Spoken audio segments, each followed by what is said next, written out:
Robbie Diesel here, sitting next to one of my oldest, best friends in the whole wide world, B-Bell. What's going on? AKA Fly City Ray. Raymond. Raymond, sorry. Yeah. What's going on, man? Nothing too much, man. Yeah. I'm glad to have you on, man. We need to do more of this. Yeah. We need to chop it up a little bit more. We're sitting today talking about probably one of the hottest sneakers to release this year. Yeah. This year. Possibly, I don't want to say ever. That's a bit much. No, I'm not going to say ever. We got the OG, the original Air Jordan 1, but a fresh take on it, made by BMXer Mr. Nigel Sylvester. Yeah. What made you cop the shoe, man? Well, you know, if anybody knows me, the Jordan 1, it's in my top 3 in regards to best models from Mike. And it's, you know, you can dress up the 1, you can wear down the 1. It's just a classic silhouette, like you can't go wrong with it. So that's always been my take. And then I follow Nigel Sylvester on social media. I've been following him for quite some time now. And to see what he's become in regards to a black BMX biker is like remarkable. You know what I'm saying? Like, that's really not too much of a sport. You see people are coloring in. So to see him do it, and most importantly, see him do it in a shoe that our community relates to wholeheartedly is what connected me to it. Right. And then, you know, also it's just a dope shoe. Like, one thing that I've always pride myself on in regards to my collection is, I might go pick up a general release here and there or whatnot, but it's always a few shoes that are conversation pieces. And this is definitely one. And this is definitely one of them. You know what I'm saying? Like, I have a few of those in my collection, but it's always something about being able to pull something out and pull them on your feet. And when you go into a function, or even if you go into the grocery store, or you're going out with your girl, and you just catch them eyes, you know, they ain't even, you know, they might be looking at your girl, but it's more so they looking at what's on your feet, right? And then they just finally come like, how'd you get those? You know what I'm saying? Right. So that I'll always get a kick out of that, being able to pull out something that's catching eyes, and it creates conversation, and you see people love for other shoes or whatnot, you know? Right. Now, the Air Jordan 1 specifically is one of those sneakers that a lot of people will say actually gets better with age. Like, the more you wear them, the more it breaks in, the better it looks. But as you can see with these, they already have, you know, a lot of those, the handmade distress on the sneakers. Yeah. And a lot of people, I guess, with these shoes in particular, sit on that side of, you know, you either love them or you hate them. Right. What do you think creates that emotion in people? You know, for me, the reason why I fell in love with the 1 is because it starts the story of Michael Jordan. And, you know, it started with the whole band and seeing him play in it. Then he scored 63 in the Garden on Larry in the game.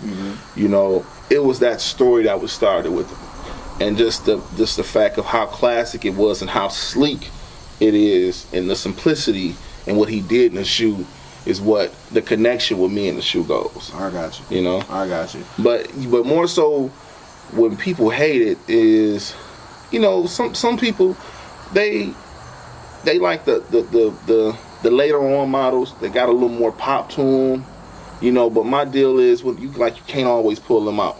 Right. You know what I'm saying? Like I said, with the 1, you dressing it up or you dressing it down, and it's so many ways you can work that shoe in regards to your wardrobe. Yeah. And the story, most importantly.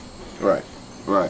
So in regards to the look of the sneaker, what was most impressive about it to you? Like, I mean, it's a very unique looking shoe, no doubt about that. Yeah. But what was the biggest thing that drew you into it aesthetically, like the looks? Man, you know what it was? I saw him debut the shoe on Instagram. I was like, okay, that's different. And Dennis, shout out to Dennis. Blue man. We was talking about it on the phone. I was like, you know what, it's different. And one day I was just on Instagram, and this guy, he's a Jordan brand designer, Frank Crocker. I want to say I'm pronouncing his last name right. He was wearing the shoe, and it was like early in the morning. He had the shoe on with the high Nike black socks. Oh, okay. And you can see that sun gleaming on it, man. And then you can see the reflector on the inside of the shoe, which, you know, I know we'll get to the details. Yeah. And it was just like, I gotta get it. I gotta get it because it was just love at first sight. Yeah, it was love at first sight for me to be able to see that natural lighting on the shoe and just be like, it was just different to me. You know, out of all the Jordans that I have, I would say this is probably the most eclectic one out of all of them. So far, yeah. Okay. All right, so yeah, I mean, perfect segue. I know you probably gonna know a little bit more about the design of the sneaker than I would, but yeah, let's talk about the materials. I remember one of the first things you said to me is like, Bogan, you gotta feel the leather on these. Oh yeah, yeah, and it's nothing like, you know, reason why the Jordan 1 is up top 3 is because of the leather on the OGs. Like you have the Chicagos, you have the Vans, you have the Royals and the Shadows. You feel the leather on them. They always make sure they put that buttery on them, man. Yeah. And it's so soft. Like you press on it, man. It just feel like it's got that bounce. It's got that bounce to it, you know. The leather on it. The leather reminds me more so of the Band 1, you know, and which gives it more so the age look. Right. In regards of how soft the leather is with the hand distress. The hand distress is pretty unique too, because you don't really see a lot of sneakers like this, right? You know, that most people wouldn't buy. You see this sitting in a store, somebody be like, yo, who put these sneakers up there? But you know, in relation to Nigel Sylvester, again being a BMXer, I would imagine a lot of times your sneakers get scuffed up. And before we started recording, you were saying something really interesting about noticing in regards to the details that a lot of the hand distressing there was actually different on different sneakers. Yeah, because I've looked at other reviews, and you know, I would look, you know, they would do the 360 and then they would show different sides of the shoe, and I was just comparing, like, it's certain sides of it to where every shoe isn't distressed actually the same. Now it might have the same, I would say, outline of the major ones, but it's minor ones that you would see that are not the same as another pair. Right on. Right, which made it even more for me to be able to say, like, I have something like that much. They paid attention to that much detail to be able to make sure that each pair had its own identity, which makes the shoe even doper. Right. Yeah, and obviously it's got that super retro look to it. Oh, yeah. Real lightweight. And they paid a lot of attention to details. Like I don't know that a lot of the other, like the ones. This is the only one with that little small Nike sign on. That's what I was thinking. Yeah. I had not seen any of them like that before, and they put so much attention into the detail. You got the distressing on the bottom. Yeah, too, like, you know, which is nuts. It's like, you know, just looking at the shoe is like putting yourself in Nigel's shoes riding a BMX bike, because the inspiration actually came from him riding the bike in Shadow 1s. Okay. Yeah. Okay. So what happened was, when it came to him collaborating with Jordan Brand on his own one, Frank Crocker, I hope I'm pronouncing his name right. Yeah, but we'll throw, if we're not right, we'll throw it in the description down below. But he asked Nigel to send him those Shadow 1s. Okay. And he's seen how beat up they were, because it was plenty tours he had rode in that shoe. Mm-hmm. So he took those same inspirations from the time he wore that shoe and put it into this one. Okay. Yeah. All right. So I mean, the shoe is great. It's a fantastic sneaker. It looks nice.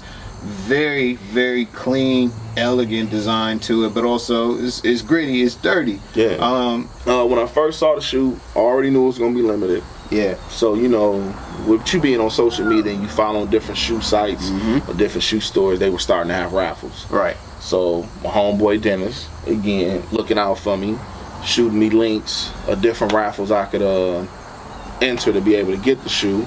So I went that route.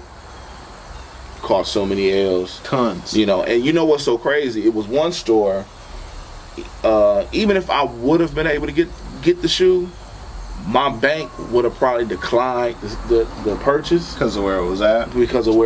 Okay. You know what I'm saying? So even if I would have got the shot, it would have still been an L coming out my way. But so it was looking like you wasn't gonna get them at first. At first, yeah. Okay. At first. So Nike sneaker app.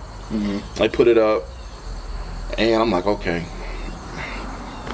Might as well. Let's go on and take this shot, because we know how Nike sneaker app is.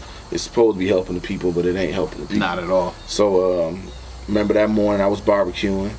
So 10 o'clock come, I'm like, let me go. I hit that purchase. In line. I want to say it's like 3 minutes later. Sorry. Sold out. That's so frustrating. Yeah, it's frustrating, man. It's like, that app is supposed to be helping people, but people are still using bots and everything else. Right, yeah. To get the shoe. Yeah, it's like, which is infuriating, man. Right. So, at that point, man, I had reached out to a homie of mine that stay in Dallas Trail, and asked him about it. Like, was he able to get the shoe off there? He said no, but he had a plug, and dude threw me a price, and I was like, I don't know if I could do that. And then, like, for a slight moment, I was like, I could, but then I was like, nah, I'm good.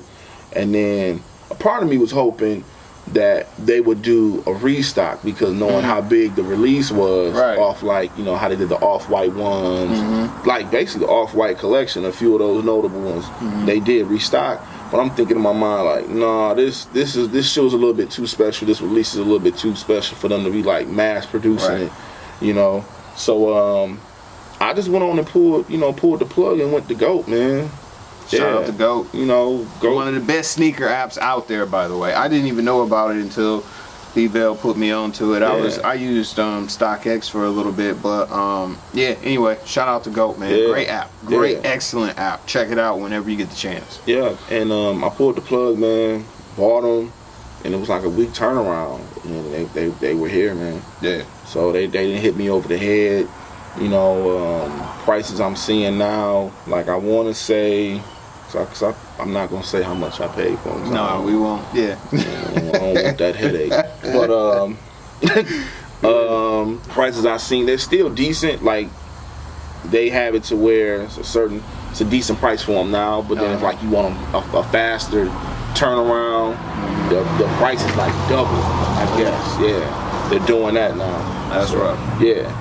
But yeah, that was a story, man. It was just one of those shoes, Bogan, that I know I needed to have because of the fact of the history behind just the Jordan 1 silhouette. Right. And knowing Nigel in regards to what he's doing BMX wise, and he's riding the bike in that shoe, and him to be able to have his own collaboration. It was like, come on. It only made sense. Yeah, it's a special sneaker. Yeah, no doubt. I appreciate you for telling the story, man. Thanks for letting me handle the shoes. I know you want to get them back in the box, get them out of this dusty environment. Yeah, it's all right, man. I appreciate you for being on, though, man. Where can the people find you at online, man? At their mama house. Their mama house. Their mama house.